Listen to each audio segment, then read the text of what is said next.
Rascal. ആരാ? എന്താ പറയാമേ? അതെ, ഇയാള് തന്റെ സ്റ്റാഫാണോ? അല്ല. ആണ്. ഇയാൾ എന്താ തോന്നിയാസാ കാണിച്ചെന്നറിയാവോ? എന്താടാ കാണിച്ചേ? ഞാൻ പറഞ്ഞുതരാം. പെണ്ണുങ്ങൾ മാത്രമുള്ള വീട്ടിൽ കയറി ഇവൻ തെറിക്കത്ത് കൊടുത്തു. അതും ഞങ്ങള് പോലീസുകാർ തോറ്റുപോകുന്ന തെറി. ഈശ്വരാ, നിനക്ക് അമ്മ പെങ്ങന്മാരൊന്നും ഇല്ലടാ? അത് ഞാൻ ചോദിച്ചു. അപ്പൊ പറഞ്ഞ എന്റെ മോനാള് തന്നാണ്. ഏയ്, ഞാൻ കൊടുത്തൊന്നുമല്ല.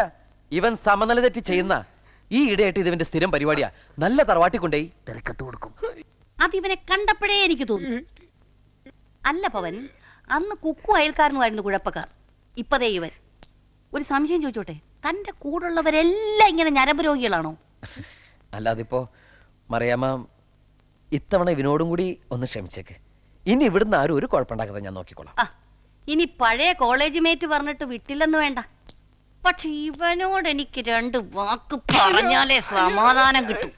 ഇനി നീ പോലീസുകാര് തോറ്റുപോകുന്ന ഭരണിപ്പാട്ട് എഴുതിയ നീ പോലീസിന്റെ തനി സ്വഭാവം അറിയും.